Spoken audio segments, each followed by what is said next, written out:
Welcome back to another story on Infidelity Tales Lab. Before we begin, tell us, where in the world are you watching from? Now, let's dive into today's story. Chapter 1. The Knock at Dawn. The digital clock on my nightstand glowed 2:17 a.m. when the desperate knocking shattered the silence of our suburban home. I bolted upright, instantly alert. 20 years in the military had trained that in my bones.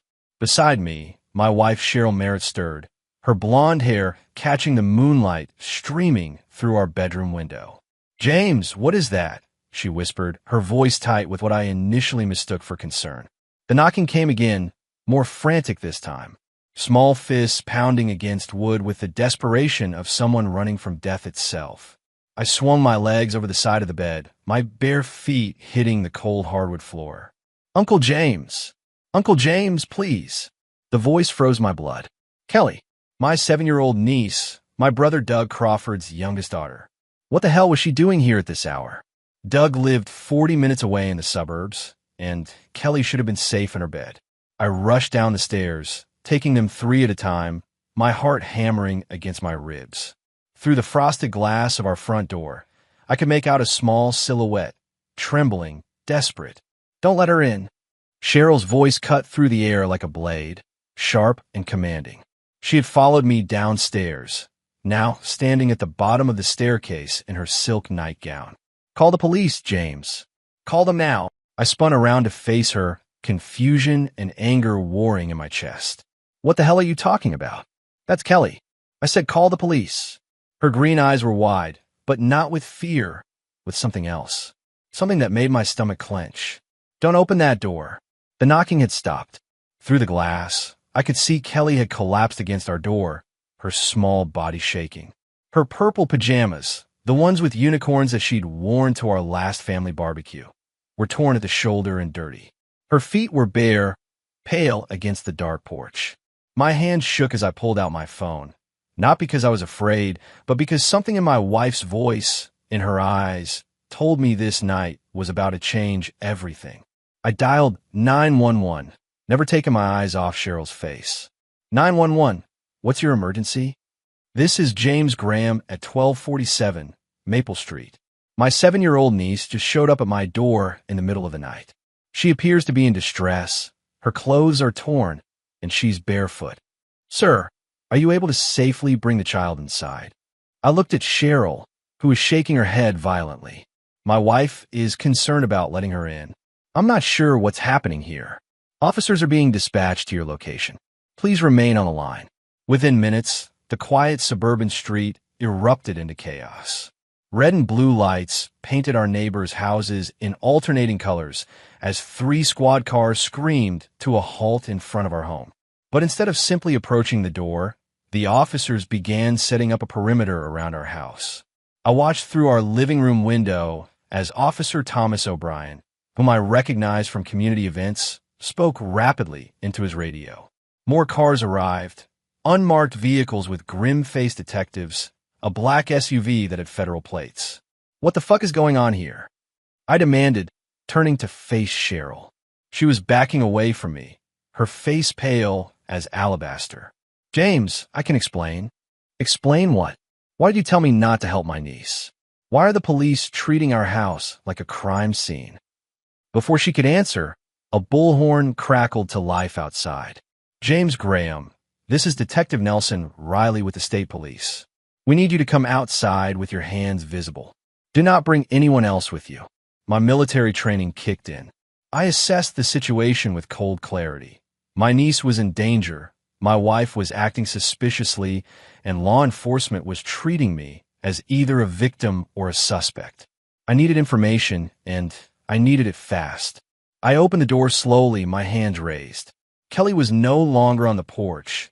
Paramedics were loading her into an ambulance, her small face barely visible under an oxygen mask. Relief flooded through me that she was getting help.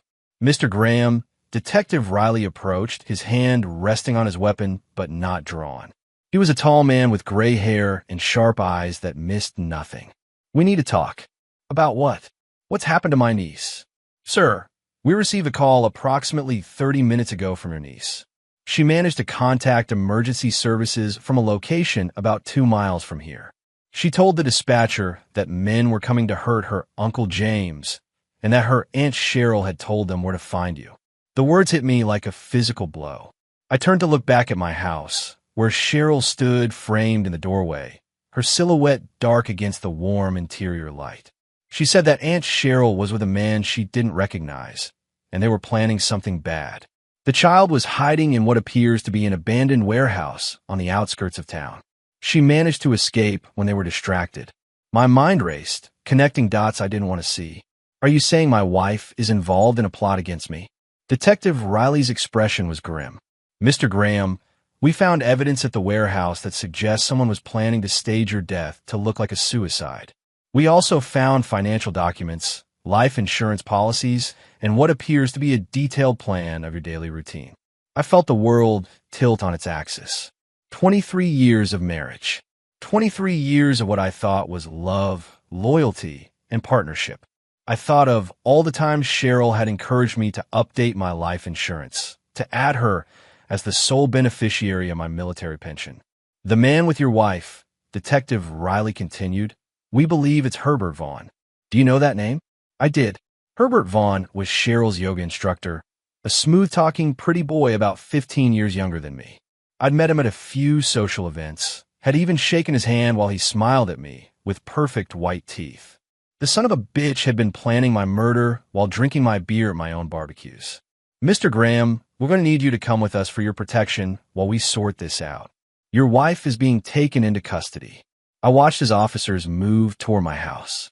Through the window, I could see Cheryl being read her rights, her face a mask of defiance rather than remorse. She looked directly at me as they cuffed her, and for just a moment, I saw the woman she really was: cold, calculating, and utterly without conscience. As they loaded her into the back of a squad car, she turned her head and mouthed something at me. It took me a moment to realize what she was saying. You should have died. That's when I knew that James Graham, the man who had loved and trusted Cheryl Merritt, was dead. What remained was someone much more dangerous, someone who understood that mercy was a luxury he could no longer afford. Chapter 2. Uncovering the Web. The state police station smelled like burnt coffee and industrial disinfectant. I sat in an interview room that had seen too many broken lives, staring at a manila folder that contained the remains of my marriage. Detective Riley sat across from me, his weathered hands folded over evidence that painted my wife as a stranger. Your niece is stable, he began, sliding a cup of coffee toward me. Physically, she's unharmed. Emotionally, well, that's going to take time. She's a brave kid, Mr. Graham. Without her escape and call, you'd probably be dead by morning.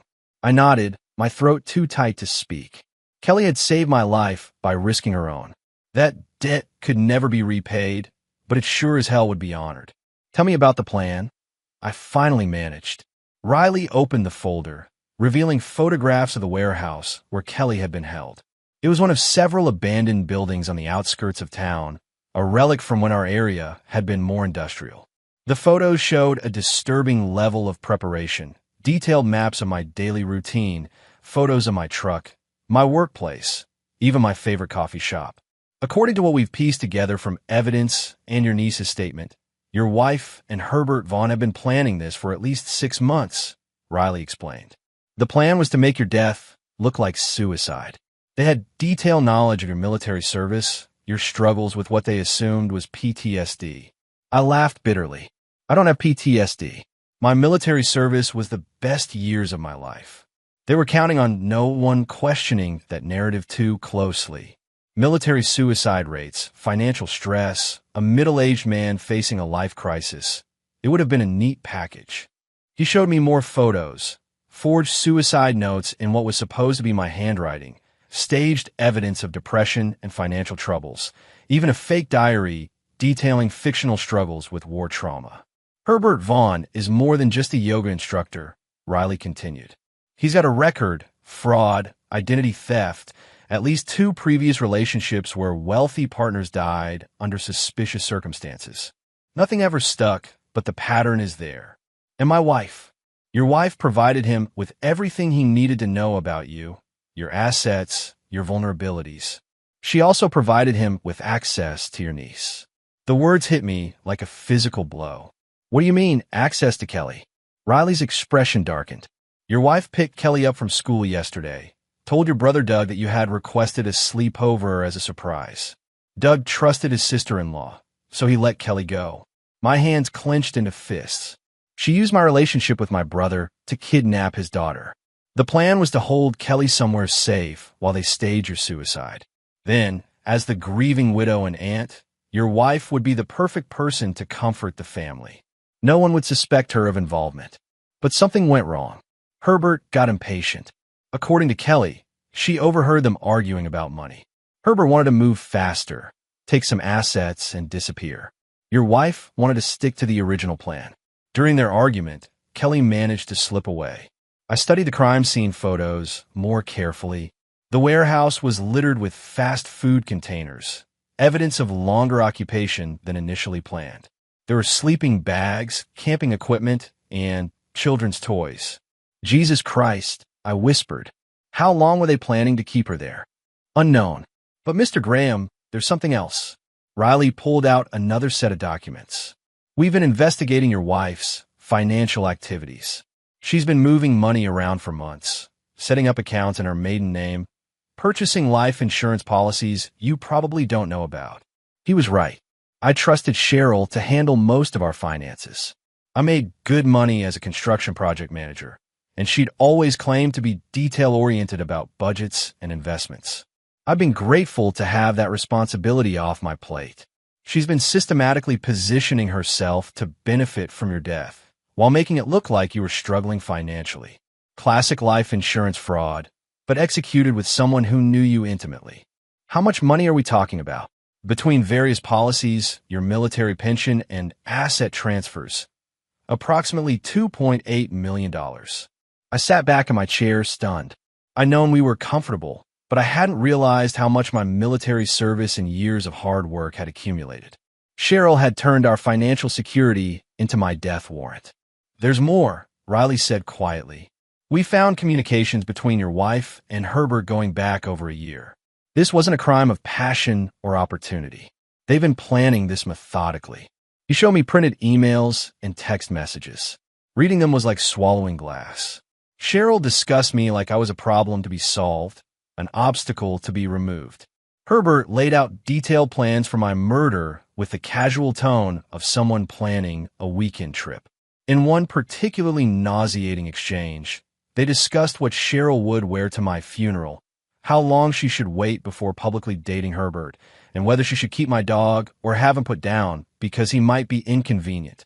Mr. Graham, I know this is overwhelming, but I need to ask, do you have somewhere safe to stay? Family you trust completely? I thought of my brother Doug, probably pacing the hospital waiting room, wondering why his 7-year-old daughter was traumatized and his sister-in-law was in police custody. Doug was solid, former Navy, built like a linebacker, with a moral compass that pointed true north. If anyone could help me process this nightmare, it would be him, my brother. But detective, what happens now? What's the legal process? Your wife and Herbert Vaughn are being charged with conspiracy to commit murder, kidnapping, insurance fraud, and several other felonies. The evidence is solid. Your niece's testimony, physical evidence from the warehouse, financial records, and their own communications. When do they get out on bail? Riley's smile was grim. Given the severity of the charges and the flight risk, I doubt they'll get bail. But even if they do, it'll be substantial. I nodded, but my mind was already working beyond the legal system. 20 years in the military had taught me that sometimes justice and the law were two different things. Sometimes you had to take care of problems yourself. Detective, I need to see my niece. The hospital will allow family visits. But Mr. Graham, he leaned forward, his eyes serious. I've seen men in your position before. Men who've been betrayed this completely. Don't do anything that will ruin your life or separate you from the family you have left. I met his gaze steadily. Detective, I appreciate your concern, but you don't know me well enough to worry about what I might do. As I left the police station, my phone buzzed with a text from Doug. Hospital room 314. Kelly's asking for you. But first, I had a stop to make. I needed to go home and see what remained of my life, and I needed to start planning what came next. Because Detective Riley was wrong about one thing. He thought the legal system would provide justice. I knew better. Real justice would require a more personal touch. Chapter 3. The Reckoning Begins. Doug Crawford was standing in the hospital corridor when I arrived, his massive frame filling the space between the vending machines. At 6'4" and 240 pounds of solid muscle, my younger brother had always been physically imposing, but tonight he looked like a man barely containing volcanic rage. 23 years, James, he said without preamble, his voice low and dangerous. 23 years that woman sat at our dinner table, held my daughter, called herself family. I clasped his shoulder, feeling the tension radiating through him like a live wire. How is she? Physically fine. Mentally, he ran a hand through his graying hair. She keeps asking if the bad people are going to come back for you. She thinks it's her fault somehow. It's not her fault. She saved my life. I know that. You know that. Try explaining it to a 7-year-old who watched her aunt plan her uncle's murder. Through the window of room 314, I could see Kelly curled up in the hospital bed, dwarfed by white sheets and surrounded by stuffed animals that nurses had brought her. Her dark hair was clean now, brushed back from a face that looked far too serious for someone who should be worried about nothing more than second-grade spelling tests. The police told me about the plan, Doug continued. Insurance money, staged suicide, the whole sick scheme. But James, there's something else. Something I need to tell you before you see Kelly. I turned to face him fully. Doug had the same gray eyes as our father, and right now they were filled with a pain that went beyond anger. Cheryl came to see me 3 weeks ago, said she was worried about you, that you'd been acting strange, talking about not wanting to be a burden to anyone. She suggested I might want to spend more time with you, help you through whatever you were going through. The pieces clicked into place with sickening clarity. She was setting up the narrative, making sure family members would remember you being concerned about my mental state. Exactly. And I believed her, James.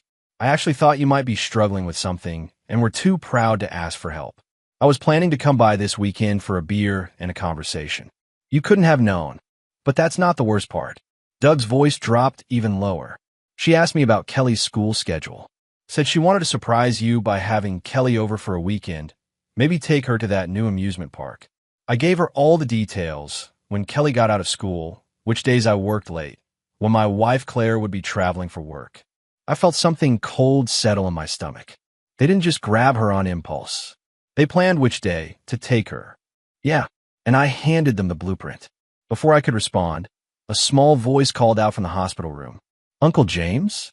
Is it you? We entered the room together, and Kelly immediately reached out for me with thin arms. I gathered her carefully, mindful of the 4-line in her small hand. Hey, little warrior, I said softly. I heard you were pretty brave tonight. I was scared, she whispered against my neck. But I remember what you taught me about being brave. You said brave people do the right thing, even when they're scared. That's right, and you did the right thing. You saved me, Kelly. Aunt Cheryl said she loved you. But people who love you don't try to hurt you, do they? The question hit me like a punch to the gut. How do you explain to a 7-year-old that sometimes the people we trust most are the ones who hurt us the worst? No, honey. People who really love you don't try to hurt you. Sometimes grown-ups pretend to love someone when they don't really. Like lying. Exactly like lying. She was quiet for a moment, processing this with the serious concentration that children bring to understanding adult failures. Uncle James, are you going to be okay? I looked into her trusting eyes and made a promise that would shape everything that followed. Yes, Kelly, I'm going to be more than okay. The people who try to hurt us aren't going to bother anyone ever again. Doug caught something in my tone, a hardness that hadn't been there before. He gave me a sharp look, but said nothing in front of Kelly. After we tucked her in and she'd finally fallen asleep, Doug and I walked to the hospital cafeteria. The fluorescent lights hummed overhead, casting harsh shadows on empty tables and chairs. What did you mean back there? Doug asked. About them not bothering anyone again. I studied my brother's face. Doug had served 8 years in the Navy, including 2 deployments to the Middle East. He understood that sometimes the world required a harder justice than courts could provide. The legal system will do what it can, I said carefully. But people like Herbert Vaughn don't learn from prison time. They just get better at hiding what they are. And Cheryl looked me in the eye tonight and mouthed, "You should have died." She's not the woman I married, Doug. She's something else entirely. Doug was quiet for a long moment, stirring coffee he wasn't drinking. "What are you thinking?" "I'm thinking that they made this personal when they brought Kelly into it. They traumatized a 7-year-old girl to steal money and have me killed. That goes beyond anything the courts can address. James, you need to be careful. I can't lose my brother or my daughter's uncle because you did something stupid." "I'm not going to do anything stupid," I said, meeting his eyes. "But I'm going to do something permanent." Over the next hour, I laid out what I'd learned from Detective Riley, the scope of the betrayal, and the cold calculation behind it all. Doug listened without interruption, his expression growing darker with each detail. "The warehouse they held Kelly in," he said finally. "You know who owns that property?" I shook my head. "It belongs to Gustavo Pike. Remember him? He ran that construction company that went under about 5 years ago. Word is he's been involved in some shady stuff since then: money laundering, drug distribution, human trafficking." Something clicked in my mind. Herbert Vaughn had to have connections to get access to that warehouse. This isn't just insurance fraud, Doug. This is bigger. "Yeah, and that means Herbert has friends we don't know about. Dangerous friends." "Good," I said, and Doug raised an eyebrow at my tone. "Because dangerous people tend to have dangerous enemies. And enemies can be useful. What are you planning, James?" I stood up, suddenly feeling more focused than I had since this nightmare began. "I'm going to give Herbert Vaughn and my wife exactly what they try to give me, a permanent solution to their problem." "And how are you going to do that without ending up in prison yourself?" I smiled, and it wasn't a pleasant expression. "Doug, I spent 20 years in military intelligence. I know things about people that they don't know I know. Herbert and Cheryl think they're the predators in this situation. And they're wrong. Dead wrong. They just woke up something they should have left sleeping." As we left the hospital, I was already forming the outline of a plan. Herbert Vaughn and Cheryl had used my trust against me, had turned my family into weapons for their scheme. But they'd made one crucial mistake. They'd left me alive and given me motivation. Over the next few days, while they sat in jail believing they'd been caught by simple bad luck, I would systematically dismantle their lives, their futures, and their hope for mercy. They wanted James Graham dead. I was going to grant their wish. The old James Graham would die, and what emerged would be their worst nightmare. Chapter 4.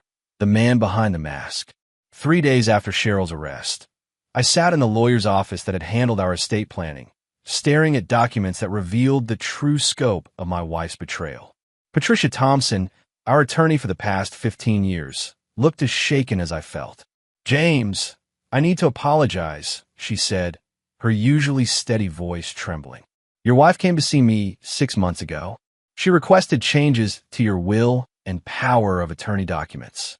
She claimed you were suffering from service-related stress and wanted to ensure she could handle your affairs if something happened." "What kind of changes?"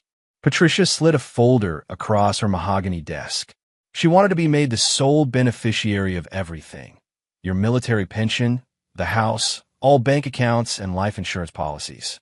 She also requested medical power of attorney, claiming you'd asked her to handle any health decisions if you became incapacitated."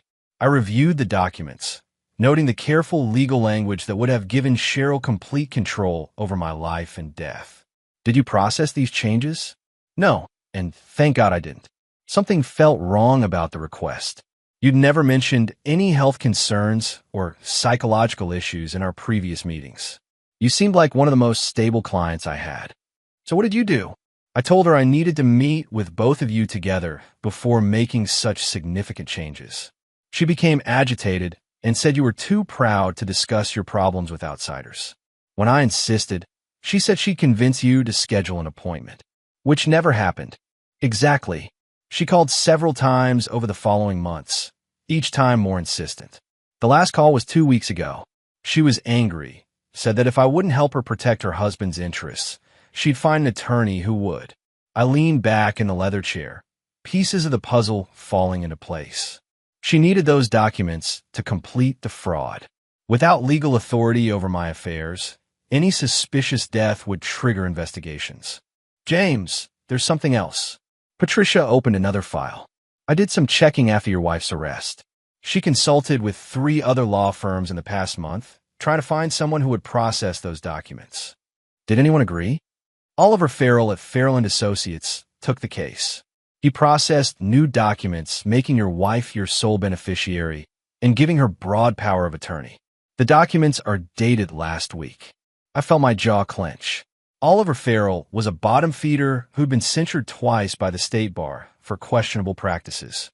If you needed legal work done without too many questions asked, Farrell was your man. Here's the interesting part, Patricia continued. Farrell required a substantial retainer, $25,000. Your wife paid it in cash. Cash. Where the hell did she get $25,000 in cash? That's what I'm wondering.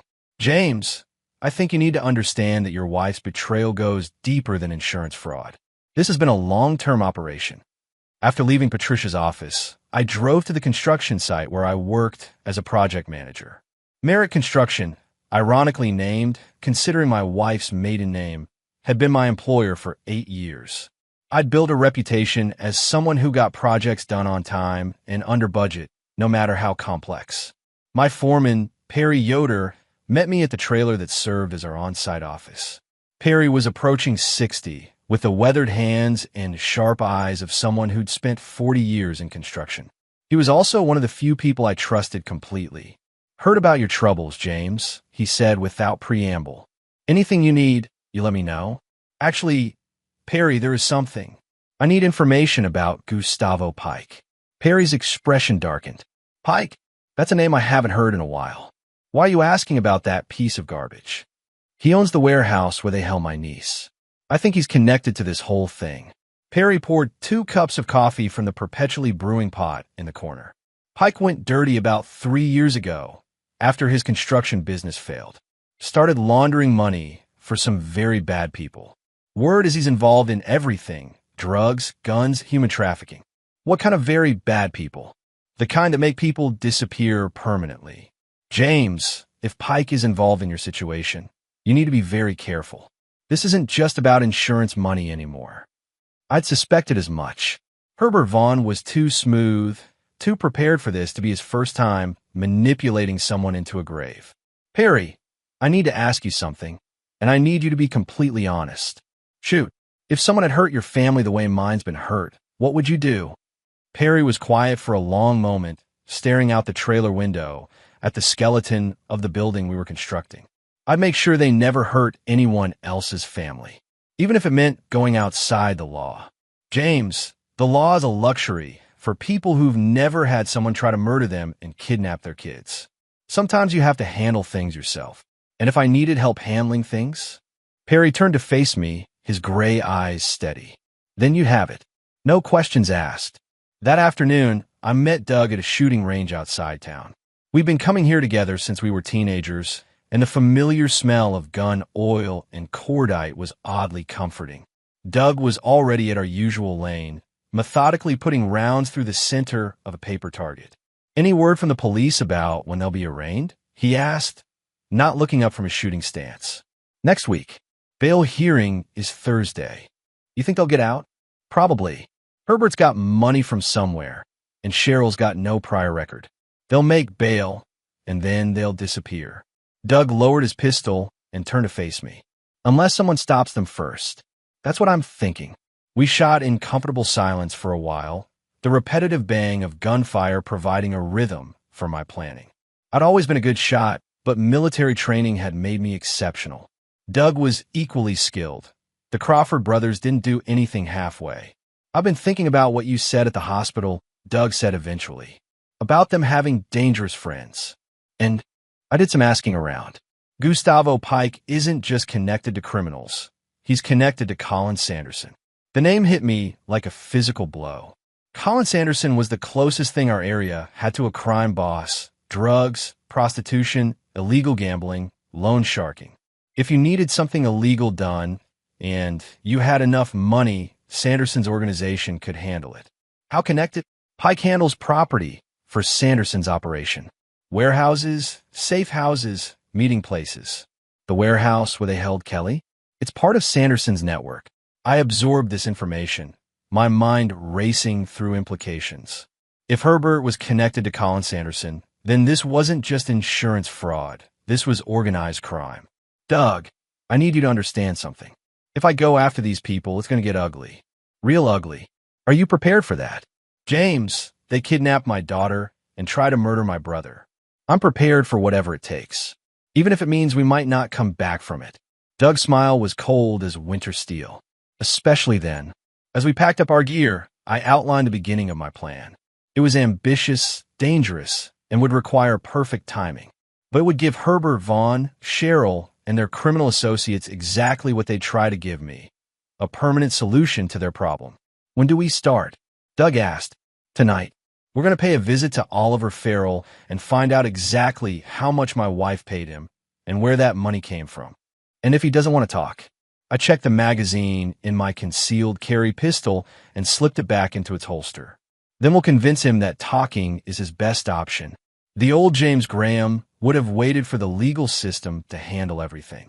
But that man was dead, killed in the moment when his wife looked him in the eye and wished he'd died. What remained was someone much more dangerous, someone who understood that mercy was a luxury he could no longer afford. Chapter 5. Gathering Intelligence. Oliver Farrell's law office occupied the second floor of a rundown building in the older part of town, wedged between a pawn shop and a check-cashing store. The kind of neighborhood where people minded their own business and didn't ask too many questions about what happened after dark. Doug and I waited in my truck across the street, watching the windows of Farrell's office. It was 9:30 p.m., well past normal business hours, but the lights were still on. Through the grimy windows, we could see Farrell moving around, apparently working late. He's alone, Doug observed, adjusting the night vision scope we'd borrowed from his police contacts. Security system looks basic, just door sensors and maybe a motion detector. Any cameras? One outside the front entrance, pointed at the street. Nothing covering the back alley. I check my watch. Give it another 15 minutes. Let the street clear out completely. We'd spent the afternoon doing reconnaissance, mapping escape routes, and identifying potential complications. I'd also made some calls to old military contacts, men who understood that sometimes justice required an unofficial approach. The plan was simple. Get Farrell alone and find out exactly how much he knew about Cheryl's activities. If he was just a corrupt lawyer taking money for document fraud, we'd scare him and move on. If he was more deeply involved, the conversation would get more intensive. James, Doug said quietly, you sure about this? Once we cross this line, there's no going back. They crossed the line when they put their hands on Kelly. Everything after that is just consequences. At 9:45, we moved.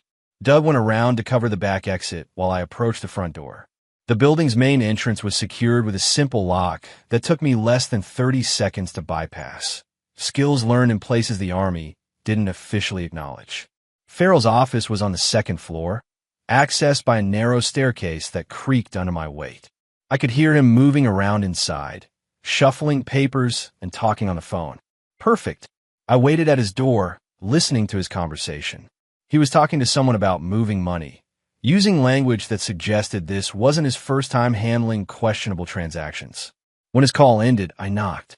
We're closed, came the irritated response. Mr. Farrell, I need to discuss the documents you prepared for my wife, Cheryl Merritt. The silence that followed lasted 10 seconds too long. When the door finally opened, Farrell's face was pale and sweaty. He was a thin man in his 50s, with the look of someone who'd spent years cutting corners and making compromises. Mr. Graham, I heard about your wife's situation. I'm sorry, but I can't discuss client-privileged information. You can and you will, I said, stepping into his office and closing the door behind me. Because if you don't, this conversation is going to become very unpleasant very quickly.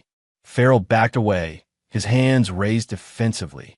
Look, I just prepared some legal documents. Standard stuff. I didn't know about any criminal activity. $25,000 in cash isn't standard payment for will modifications, Oliver. Where did that money come from? I don't know. Your wife said she'd been saving it. I pulled out my phone and showed him a photo of Kelly in a hospital bed. This is my 7-year-old niece. Your client and her boyfriend kidnapped her as part of a plan to murder me and steal my assets. So I'm going to ask you again, where did the money come from? Farrell's face went white. Jesus Christ, I didn't know about any kidnapping. I swear I didn't know.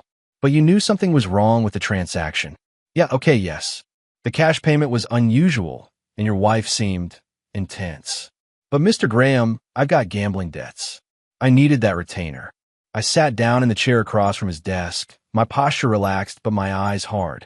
Tell me everything you know about my wife's activities. Every conversation, every transaction, every person she mentioned.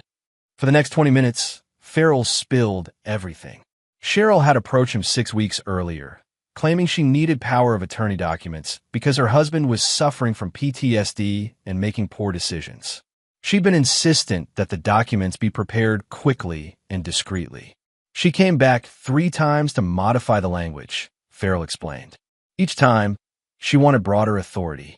The final version gave her control over everything: your finances, medical decisions, even the right to make funeral arrangements. Did she mention Herbert Vaughn? Once. She said her business partner needed to review the documents before finalization. I got the impression this partner was financing the operation. What kind of operation? I don't know specifics, but your wife mentioned they were planning to relocate after your affairs were settled. Somewhere tropical, she said. I leaned forward. Oliver, who else knew about these documents? Nobody. Your wife insisted on complete confidentiality. Think harder. Did you make copies? Did anyone else in your office see them? Farrell's eyes darted toward a filing cabinet in the corner. I might have mentioned the case to Colin Sanderson. There it was. The connection I'd been looking for. Why would you discuss my wife's legal matters with Colin Sanderson? Because he's one of my primary clients. And because he asked me to let him know if anyone came to me with unusual requests involving large sums of money. The pieces were falling into place. Colin Sanderson wasn't just connected to this scheme. He was likely the one financing it. Herbert Vaughn was just the muscle, and Cheryl was the inside access. Sanderson was the brains behind the operation. Has Sanderson asked you to do work for anyone else recently? Anyone matching Herbert Vaughn's description? Yeah, actually, about 3 months ago, he had me prepare identity documents for a guy named Herbert. New social security number, birth certificate, the works. Herbert was planning to disappear with a new identity. That's what it looked like. I stood up, having gotten what I came for. Oliver, you're going to do exactly what I tell you. And if you do it right, you might live through this. What do you want? You're going to call Colin Sanderson and set up a meeting. Tell him you have information about the Graham case that he needs to hear in person. He'll kill me if he finds out I talked to you. He'll kill you anyway, Oliver. You're a loose end. The only question is whether you die as his victim or as someone who helped take him down. Farrell's hands were shaking as he reached for his phone. When do you want this meeting? Tomorrow night. Somewhere public, but private. A restaurant with back rooms. And Oliver, yeah. If you try to warn Sanderson or anyone else about this conversation, I'll make sure you suffer before you die. Are we clear? Farrell nodded rapidly, sweat beading on his forehead. As I left his office, I felt the familiar calm that came with having a clear mission and the tools to complete it. Colin Sanderson thought he was the predator in this situation, using Herbert and Cheryl to eliminate an obstacle and steal a fortune. He was about to learn that sometimes the prey bites back. Chapter 6. Setting the Trap. The meeting was set for 8 p.m. at Moretti's, an Italian restaurant on the outskirts of town that catered to people who valued privacy over ambience. Colin Sanderson had agreed to meet with Oliver Farrell in one of the back dining rooms, supposedly to discuss complications with the Graham case. Doug and I had spent the day preparing. We'd acquired equipment that wasn't available through normal channels, surveillance gear, weapons that couldn't be traced, and most importantly, leverage that would ensure Colin Sanderson's cooperation. You sure about this approach? Doug asked as we conducted final equipment checks in an abandoned warehouse 20 minutes from the restaurant. Once we take Sanderson, there's no walking away from this. I'm sure. These people try to murder me and traumatize a 7-year-old girl. They don't get to walk away from that. We learned more about Colin Sanderson's operation through contacts Doug had in law enforcement. Sanderson ran a sophisticated criminal enterprise, But he had weaknesses. He was a family man with a wife and teenage daughter who knew nothing about his criminal activities. He was also paranoid about law enforcement, which made him predictable. Farrell called an hour ago. Doug reported. Sanderson is coming alone, as expected. He doesn't want witnesses to whatever Farrell has to tell him. Perfect. You're in position at the restaurant. Yeah. Kitchen staff is gone by 7:30, and the owner leaves by 8. After that, it's just Sanderson, Farrell, and us. I checked the recording equipment one more time. Everything Sanderson said tonight would be documented, and if he was smart, he'd realize that cooperation was his only option for survival. At 7:45, I took my position in the restaurant's basement, accessing it through a delivery entrance that Doug had unlocked earlier. The building was old, with a layout that provided multiple entry and exit points. Perfect for what we had planned. Through the surveillance equipment Doug had installed, I could hear Oliver Farrell pacing nervously in the back dining room. He was terrified, which was exactly how I wanted him. Scared people made mistakes, and mistakes created opportunities. At exactly 8 p.m., Colin Sanderson arrived. I'd seen photos of him, but meeting someone in person always provided details that pictures couldn't capture. Sanderson was in his late 40s, well-dressed, but not flashy, with the kind of cold eyes that suggested he'd done terrible things and slept well afterward. Oliver, Sanderson's voice came through clearly on the surveillance feed. You said there were complications with the Graham situation. Yeah, there are. James Graham came to see me last night. I thought Graham was in protective custody. He was, but apparently he's been released. Colin, he knows about the documents I prepared. He knows about the cash payment. And he's asking questions about you. The silence that followed lasted long enough for me to move into position outside the dining room. Through a crack in the door, I could see Sanderson's face, and it wasn't happy. What exactly did you tell him, Oliver? Nothing. I swear I didn't tell him anything important. But you told him something. I might have mentioned that you were a client. That's all. I heard the distinctive sound of a pistol being cocked. Oliver, you've become a liability. That was my cue. I pushed through the door, my own weapon drawn, and aimed at Sanderson's head. Drop it, Colin. Nice and slow. Sanderson was good. I had to give him that. He didn't panic or make any sudden moves. He carefully placed his pistol on the table and raised his hands. James Graham, I presume. I have to admit, I didn't expect you to be this proactive. People keep underestimating me. It's becoming a theme. Doug entered through the kitchen door, his rifle trained on Sanderson from a different angle. We now had complete control of the situation. Oliver, you can leave, I said without taking my eyes off Sanderson. And Oliver, if you ever speak about tonight to anyone, I'll find you. Farrell practically ran from the room, leaving the three of us alone. So, Colin, I said, settling into a chair across from him. Let's talk about your business relationship with my wife and Herbert Vaughn. I don't know what you're talking about. Wrong answer. I nodded to Doug, who moved closer to Sanderson. Let me explain how this works. You're going to tell me everything you know about the plan to kill me, and in exchange, I'm going to let you live. And if I don't, then your wife, Anna, gets a visit from some very unpleasant people who will explain in detail what her husband does for a living. Sanderson's composed expression cracked slightly. You wouldn't involve civilians. You involved my 7-year-old niece. That makes your family fair game. For the next hour, Colin Sanderson told us everything. The plan had been his idea from the beginning. Identify wealthy targets with unfaithful spouses, recruit the spouse as an inside accomplice, and stage elaborate insurance frauds. Herbert Vaughn was his specialist in this type of operation, a sociopath with a talent for seduction and manipulation. How many times have you done this? I asked. Graham is the 4th target. The previous 3 were all successful. You mean 3 other people are dead? Yes. And their spouses? Relocated with new identities after collecting the insurance money. They get to keep 30%, I get 70%. What about Herbert? Herbert gets a flat fee for his services, plus whatever personal items he can liquidate. He's not in it for the money. He enjoys the manipulation. I felt my jaw clench. We weren't just dealing with insurance fraud. We were dealing with serial killers. Where are the previous targets' families now? I don't know. Once they get their cut of the money, they disappear. That's the arrangement. But you could find them if you wanted to. Probably. Doug leaned forward. Colin, those families deserve to know what happened to their relatives. You're going to help us find them. And in exchange? In exchange, I said, you get to live long enough to see the inside of a federal prison instead of the inside of a coffin. You're going to turn me over to the FBI? Eventually. But first, you're going to help us deal with Herbert Vaughn and my wife. Sanderson's eyes narrowed. What do you want me to do? You're going to arrange for Herbert to escape from jail. And when he does, he's going to find out that some problems can't be solved by running away. And your wife? My wife made her choice when she decided I should die. Now she gets to live with the consequences. As we prepared to leave Moretti's, Colin Sanderson secured and ready for transport to a location where he could contemplate his cooperation, I felt the satisfaction of a plan coming together.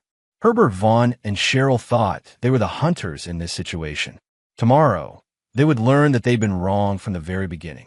The prey had become the predator, and the hunt was just beginning. Chapter 7. The Escape.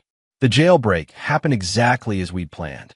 Colin Sanderson had contacts throughout the region, including guards at the county jail who were willing to overlook certain security lapses for the right price.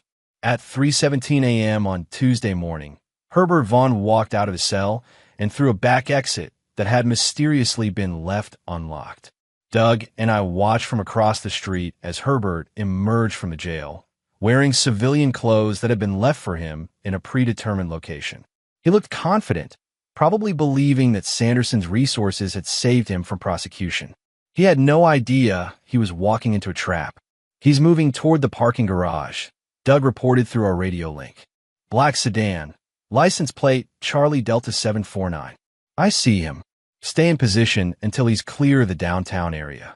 Herbert drove carefully, following traffic laws and avoiding any behavior that might attract police attention. He was good at this, probably had experience evading law enforcement from previous jobs. But we were better. I followed at a distance, using techniques learned in military surveillance operations. Herbert was heading east toward the interstate, probably planning to disappear into another state where Sanderson had safe houses and new identities waiting. He's taking exit 47. I radioed to Doug, who was paralleling our route on surface streets, heading toward the industrial district. Copy that. I'm moving to intercept position. The industrial district was perfect for what we had planned. Abandoned buildings, minimal traffic, and no surveillance cameras. Herbert parked outside a warehouse that looked identical to dozens of others in the area, but I knew this one was special. It was where Colin Sanderson stored equipment and conducted business that required complete privacy. Herbert used a key to enter through a side door, clearly familiar with the location. He was probably planning to collect money and identity documents before disappearing permanently. Instead, he was about to face the consequences of his choices. Doug and I waited 15 minutes before moving, giving Herbert time to settle in and relax his guard. When we finally approached the warehouse, we could see light coming from windows on the second floor. Motion sensors are disabled, Doug whispered, checking the security system from outside. Sanderson's cooperation is paying off. We entered through the same door Herbert had used, our weapons drawn and ready. The warehouse was filled with stolen merchandise, drug packaging equipment, and other evidence of Sanderson's criminal empire. But we weren't there for evidence. We were there for justice. Herbert was in the second-floor office, counting money from a safe that had been left open for his convenience. He had his back to the door, completely focused on his task. "Hello, Herbert." He spun around, his hand reaching for a pistol on the desk, but Doug was already behind him with a rifle pressed against his neck. "I wouldn't," Doug said calmly. "James has questions for you." Herbert's face cycled through surprise, fear, and then calculation. Even caught red-handed, he was looking for angles, for ways to manipulate the situation to his advantage. "James Graham. I have to admit, I'm impressed. Most people don't recover this quickly from having their lives destroyed. Most people don't have their lives destroyed by psychopaths and their cheating wives." I settled into a chair across from him, keeping my pistol trained on his chest. "Herbert, you and I are going to have a conversation about your previous work. Specifically, the 3 other people you've murdered for Colin Sanderson." "I don't know what you're talking about." "Wrong answer. I nodded to Doug, who pressed the rifle barrel harder against Herbert's neck. Let me be clear about something. You're not leaving this warehouse alive unless you tell me everything I want to know. And if I do tell you, then you get to choose how you die. Herbert's confident facade cracked slightly. You're not a killer, Graham. You're a construction manager, a family man. You don't have it in you. You're right, I said. The old James Graham wasn't a killer. But that man died when you and my wife decided I should. What's left is someone much more dangerous. I showed him photos on my phone, surveillance images of his previous victims, crime scene photos, and pictures of the families he destroyed. Thomas O'Brien, age 45, married 20 years. You seduced his wife, Linda, convinced her to help you stage his suicide. Thomas had 3 kids who still believe their father killed himself because he couldn't handle being a failure. Herbert's expression didn't change, but I could see recognition in his eyes. Jeffrey Livingston, age 52, widowed and remarried. You targeted his second wife, Patricia, convinced her that Jeffrey was planning to divorce her and leave her with nothing. Jeffrey died in what looked like a hunting accident. And Jim Gould, age 38, whose wife Sarah thought she'd found true love with a yoga instructor who understood her better than her husband did. Jim died in a house fire that destroyed all evidence of the insurance fraud. I leaned forward, my voice low and dangerous. 3 men dead, 3 families destroyed. Also, you and your accomplices could steal money and start new lives. And now you try to add me to that list. Those men were weak, Herbert said, his mask finally slipping to reveal the monster underneath.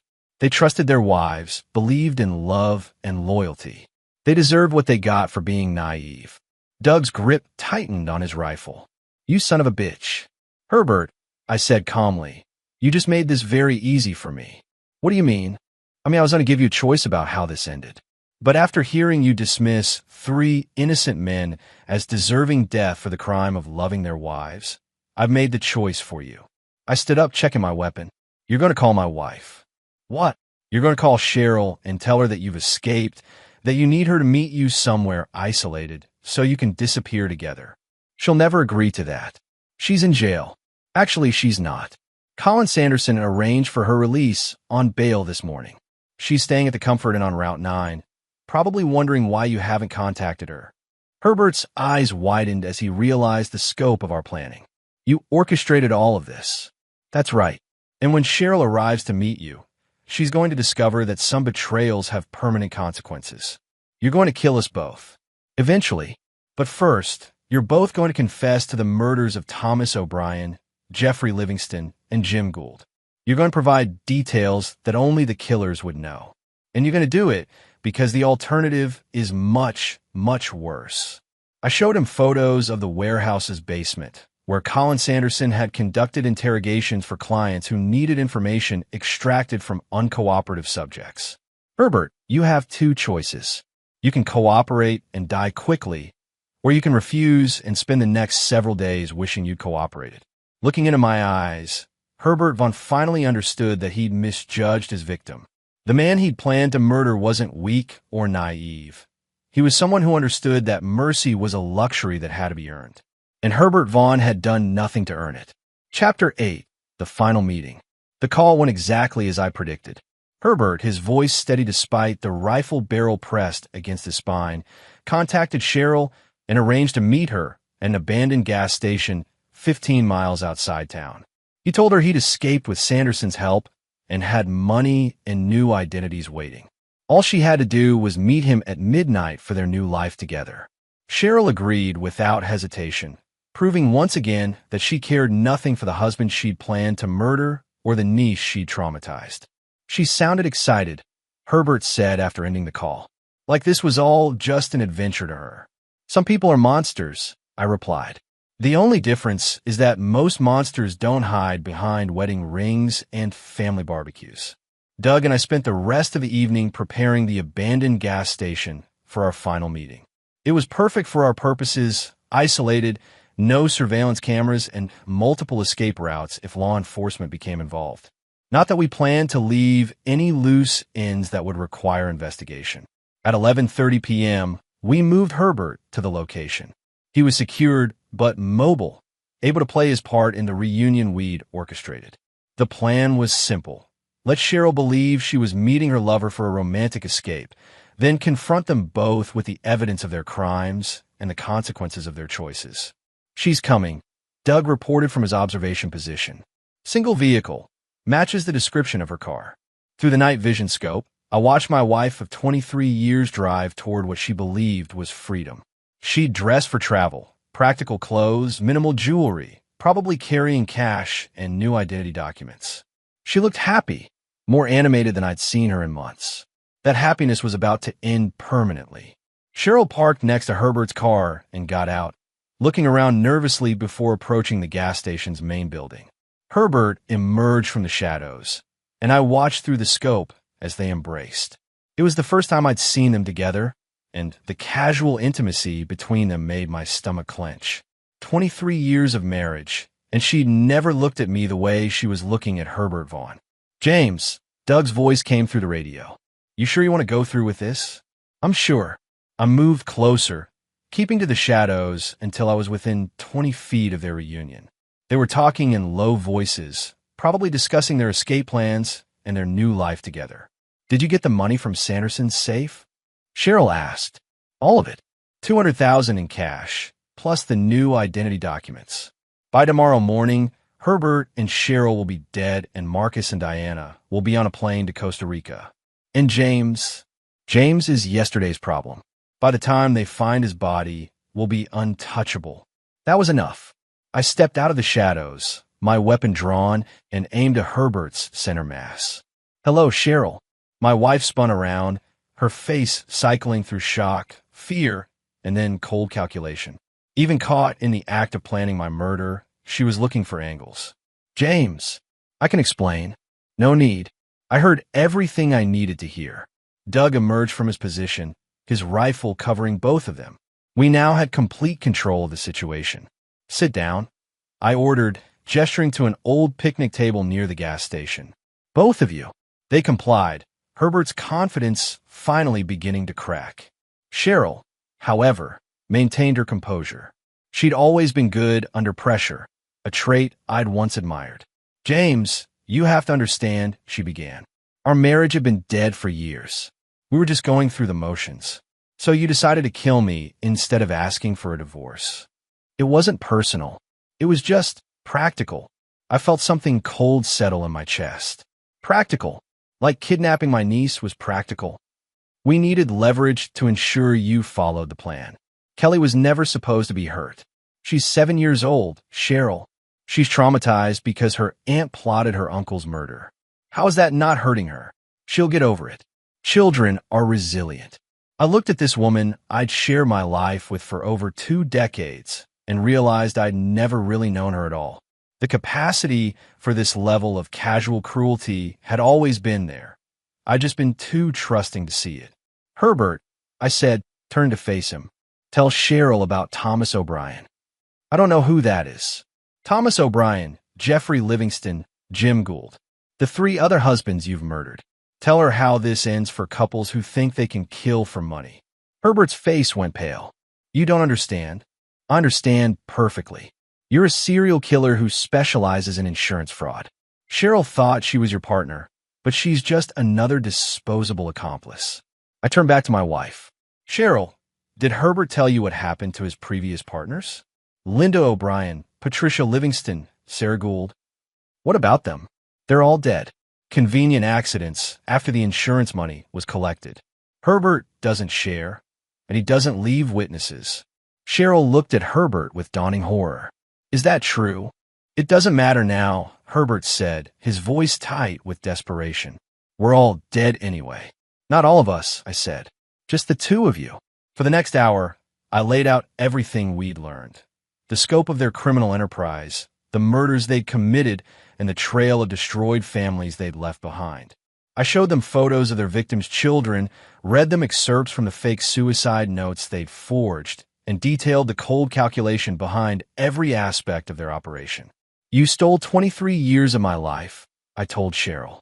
"Made me believe we had something real while you planned my murder. You traumatized my niece, destroyed my trust in everything I thought I knew about love and loyalty.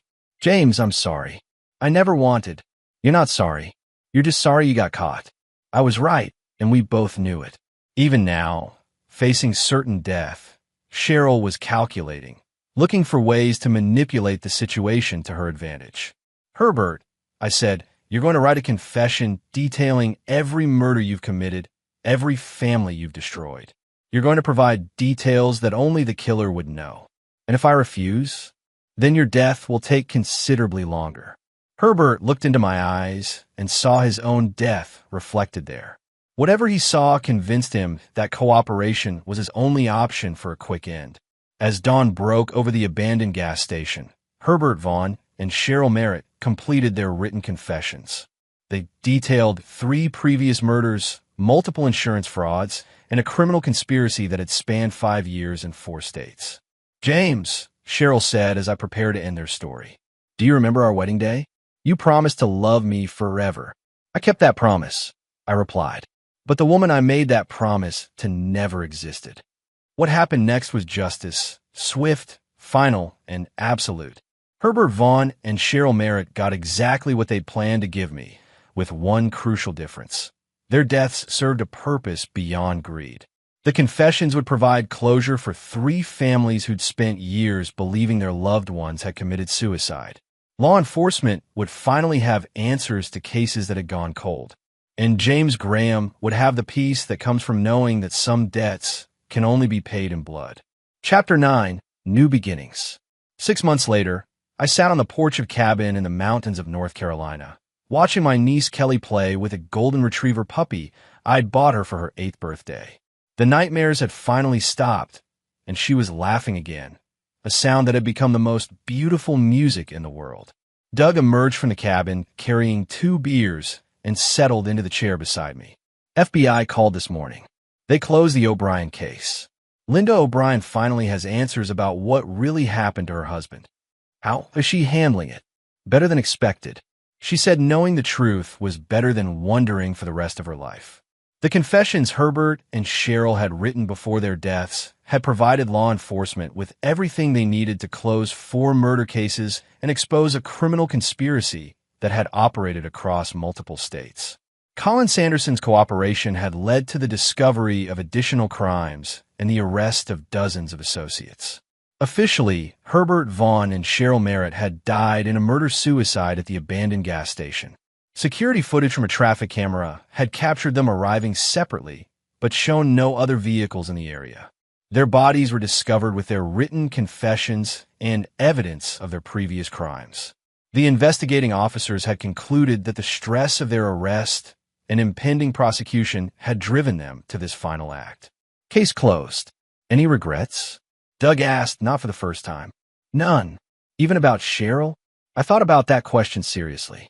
23 years of marriage should have meant something, should have created some emotional debt that would generate guilt or remorse. But the woman who died at that gas station wasn't the woman I'd married. That woman had never existed. What I'd killed was a lie, a carefully constructed facade that had hidden a monster. The woman I married died years ago, I said finally. I just didn't realize it until she tried to kill me. Kelly ran up to the porch, the puppy bouncing around her feet. Uncle James, can we go fishing this afternoon? Absolutely. Did you practice tying those knots I showed you? Yes. Watch. She demonstrated a perfect, improved clinch knot, her small fingers working with the confidence of someone who'd mastered a new skill. Perfect. You're ready for the advanced lessons. As she ran back to play with the puppy, Doug smiled. She's going to be okay. Better than okay. She's going to be strong. My phone buzzed with a text message from Patricia Thompson, my attorney. The estate settlement was finally complete. With Cheryl dead and her crimes exposed, I was the sole inheritor of our assets. The life insurance money she'd tried to steal would instead fund Kelly's college education and provide financial support for the families of Herbert's victims. Justice served, Doug observed, reading the message over my shoulder. Justice served. That afternoon, while Kelly and I fished in the stream behind the cabin, she asked me a question that had been weighing on her mind. Uncle James, are there other bad people like Aunt Cheryl and Herbert? Yes, honey, there are. Will they try to hurt us? I looked at this brave little girl who'd saved my life by risking her own and made her a promise that would shape the rest of my existence. Not if I find them first. That evening, after Kelly had gone to bed, I opened my laptop and began researching cold cases involving suspicious deaths and insurance fraud. 3 other families deserved answers, and their loved ones' killers deserved justice. Herbert Vaughn had mentioned in his confession that he'd worked with other partners before joining Colin Sanderson's organization. Those partners were still out there, still preying on trusting spouses and stealing lives for money. But they'd made one crucial mistake. They'd left a witness who understood that mercy was a luxury the innocent couldn't afford. My name was James Graham. I was 48 years old, a widower, and the guardian of a remarkable little girl who taught me that sometimes the right thing to do was also the dangerous thing to do. I was also something else, the nightmare that monsters like Herbert Vaughn and Cheryl Merritt would never see coming. The old James Graham was dead, killed by betrayal and resurrection by necessity. What remained was someone with particular skills, unlimited motivation, and no patience for people who hurt the innocent. The hunt was just beginning. Outside, the mountain wind whispered through the trees, carrying with it the promise of storms to come. But inside the cabin, a little girl slept peacefully, protected by someone who would never again make the mistake of trusting the wrong people. And in the darkness, predators would learn that sometimes the prey evolved into something much more dangerous than they'd ever imagined. And there you have it. Another story comes to an end. What did you think? I'd love to hear your thoughts in the comments below. If you enjoy this story, consider joining our community by subscribing. It means the world to us. For more stories like this one, check out the recommended videos on screen. And I'll see you there.